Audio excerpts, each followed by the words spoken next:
All right, Larry Krueger here from the Pig and a Pickle Krug Show with a little San Francisco Giant video. It's been a while since we did a Giant video, but it's the off season and it's time to talk a little Giants baseball. And of course, we're brought to you by Pig and a Pickle, the best barbecue in all of Northern California. Check them out. They're in Emeryville. They're in Corte Madera. They're open 7 days a week from 11 a.m. till 8 p.m. or until they run out. So go say hi to Damon and Mary.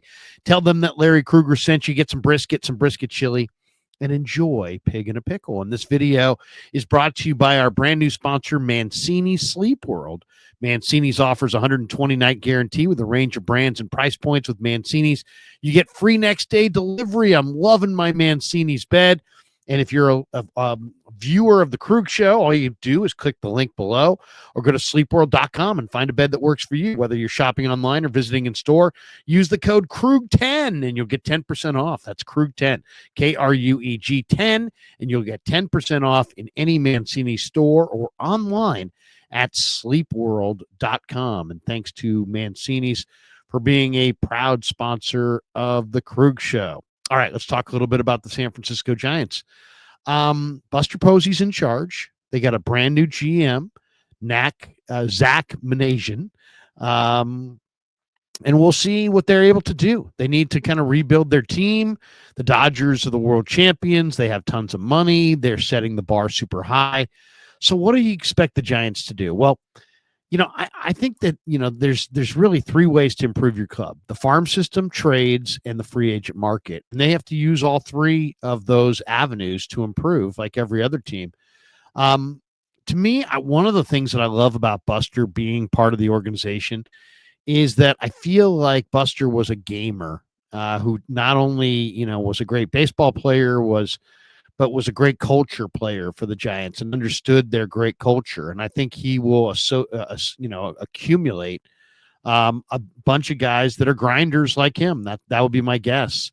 And I was looking at the non-tender list of free agents. Now, free agents are non-tendered basically by their existing team if the team doesn't want to pay their contract, and they can non-tender them, basically essentially making these players free agents. So these are all new free agents, and there was a bunch of them that came out on Friday with the non-tender deadline. And oftentimes there's some pretty good free agents or players that slip through the cracks and guys that could be of interest. And I think there are definitely some guys that I'm interested in of the guys who were non-tendered. Let's just go down the list, and then we'll talk about each one of them. One of them, the Braves non-tendered Ramon Laureano. In a lot of ways, I think Laureano is exactly what the Giants need. He's got fire. He's got a tremendous outfield arm. He had a resurgence with the Braves when he went there.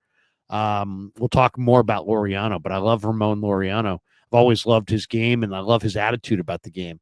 And then there's some guys that are local guys that I think make a lot of sense, like Nick Madrigal and Dylan Carlson. Dylan Carlson's from Elk Grove. I think Nick Madrigal is a Sacramento guy as well. Madrigal was a really good player at Oregon State in college. He's a really good hitter. He's played with the White Sox and now the Cubs. He's played a little second, a little short. He can hit. Now, I know he struggled last year. He's a guy that I would definitely take a look at, Nick Madrigal. And then, Patrick Wisdom is another guy the Cubs are cutting who's got local ties and power. Of course, you don't really need Wisdom because you have Chapman, but he's an interesting player as far as a backup. The other one is Dylan Carlson. It wasn't that long ago that Dylan Carlson was a near all-star caliber prospect. At least people thought he was going to be a premier prospect, and it just hasn't worked out. There's Brendan Rodgers, the second baseman with the Rockies, who I think, once upon a time was thought to be a highly rated prospect. Another good offensive second baseman. Brian De La Cruz from the Pirates, who was with the Marlins. He can hit some home runs this year, and I really like Austin Hayes. So those are the guys that stand out to me as guys that the Giants ought to take a look at. Let's go through them. Hayes is the guy I really, really like. They traded him to the Phillies. The Orioles traded him to the Phillies for Sir Anthony Dominguez, who's a pretty good relief pitcher at the trade deadline. And then he had a hamstring strain and a kidney infection, which was serious, they say, and limited him to just 22 games in Philadelphia. But Austin Hayes is a good baseball player. I mean, he's 1 year removed from an all-star season with the Orioles. He was a Gold Glove finalist in left field. The guy's versatile. He can play all three outfield positions. He crushes left-handed pitching. He hit 354 with a 405 against left-handed pitching last season. So, I mean, you think of some of the best lefties in the game. It would be nice to have this guy for sure. He posted a 109 OPS plus. This is a pretty good offensive player, I think, and a really good defensive player. So I really like him. I think he's a guy that really could help the Giants. If you look at some of his numbers, he averaged 32 doubles, 18 home runs, 66 RBIs, and a 2.7 WAR in the 3 years leading up to this year. He was an all-star in 2023. He's only 29. I kind of like the second-tier outfield options that are available in the free agent market. I really like Max Kepler, really like Randall Grichuk, really like Alex Verdugo, Harrison Bader. So, and this guy makes a lot of sense as well. So, that's a name I really like. I really like Austin Hayes. Dylan Carlson. Now, let's talk about Carlson. He was a top prospect with the Cardinals, and he was their first-round draft pick in 2016. He was the National League Rookie of the Year finalist as recently as 2021. Versatile outfielder. He can play center. He can play right. He can play left. He's a switch hitter. He hits left-handed pitching better than right-handed pitching, so he's better as a right-handed hitter. But he's a switch hitter. He's got a nice swing. He was a top prospect in the Cardinal system. And as I said, he finished third place in the National League Rookie of the Year voting in 2021. He just never quite developed. They had so many different players in St. Louis. Maybe there was pressure there. The Tampa Bay Rays acquired him at the trade deadline. He didn't hit well there. He only hit 219 with Tampa, finished with a minus 1.2 WAR overall in 2024. So this is a reclamation project. He's not going to cost you a lot of money, but I think he's a young player that's got a future and got potential. And if you have a good good hitting coach that could get with Dylan Carlson, I think that's a guy that you could salvage. To me, he's intriguing. He's got to me his best baseball still to come. Brendan Rodgers from Colorado. Now, I've liked Rodgers for a long time. He was the third pick overall in the 2015 draft. He was a former top 100 prospect from Baseball America, according to Baseball America. He won the Gold Glove at second base in 2022. Then this year, if you look at the advanced defensive metrics, they said he was well below average at second base in 2024.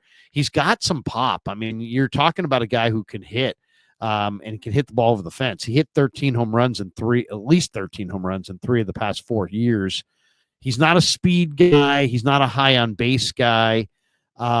He's had some injuries for sure, but he had a 4.3 WAR season in 2022. That wasn't that long ago. He took home some National League Gold Glove honors as well.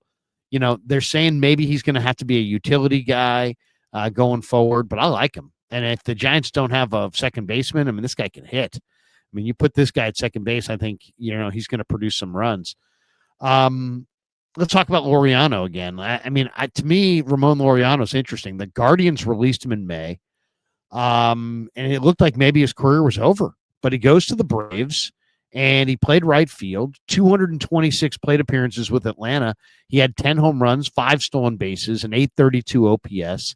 He hit 296 with a 128 OPS plus, 13 doubles, 10 homers, 29 RBIs in 226 plate appearances after he joined the Braves at the end of May. So great scrappy pickup by Atlanta. Once Ronald Acuna went down, they needed some help, and so they went to Laureano and he did the job. I mean, if you look at his years in Oakland, he had 11.9 WAR in 6 seasons in Oakland. He was one of the best hitters for the Braves for much of the second half of the year. He made $6.1 million. I think you could probably get him at a pretty modest salary. I don't think he's going to break the bank. He's got a great outfield arm. Madrigal's interesting as well. He was a blue chipper. Nick Madrigal was the 4th overall pick in the 2018 draft by the White Sox, and he was the centerpiece in the Craig Kimbrel trade at the 2021 trade deadline, and he never quite, lived up to the expectations. He's only 27. He's a career 274 hitter. He's got solid contact skills. He doesn't have tons of power, but I mean, Nick Madrigal has always been able to hit. I would definitely take a flyer on him, especially since he's a NorCal guy. You get him back in NorCal, and maybe it all works out. I like Nick Madrigal. And then Brian De La Cruz is an interesting name, too. The Pirates gave up some pretty decent prospects to acquire Brian De La Cruz from the Marlins at the trade deadline. He's intriguing because he's controllable through the 2027 season. So it was kind of surprising to see him get cut loose. He's a 27-year-old outfielder who hit 21 home runs, a career high. 77 OPS plus was the lowest among 90 players who hit at least 20 home runs last year. But the guy's got power, and he's kind of a buy low target. I think he's a potential steal. He's probably only going to get a 1-year kind of a prove it deal. But this guy could potentially show up in spring training, and you're sitting there going, whoa, who signed this guy? Where'd this guy come from? Because there's some thunder in his wrist. He's not old. He's got power. You could sign Brian De La Cruz and look really, really smart, halfway through the year, just because he could have a big year. So there you go. Some guys the Giants, to me, ought to be looking at. Now, there's other free agents out there, but Ramon Laureano, Nick Madrigal, Austin Hayes, Brian De La Cruz, Dylan Carlson, Brendan Rodgers, all just came on the market as non-tenders. I think all of them are super intriguing for the new Giants GM Nation, and of course Buster Posey. We'll see what the Giants do this offseason. Just a few ideas. As a hardcore Giants fan that wants to see them add some grinders and some good hitters, I just gave you a pretty good group right there. Hopefully they'll get a couple of those guys. Thanks to Pig and a Pickle for being the title sponsor of the Krug Show. Thanks to Mancini's Sleep Rub for sponsoring this video. Thanks to all of you guys for supporting the Krug Show on YouTube.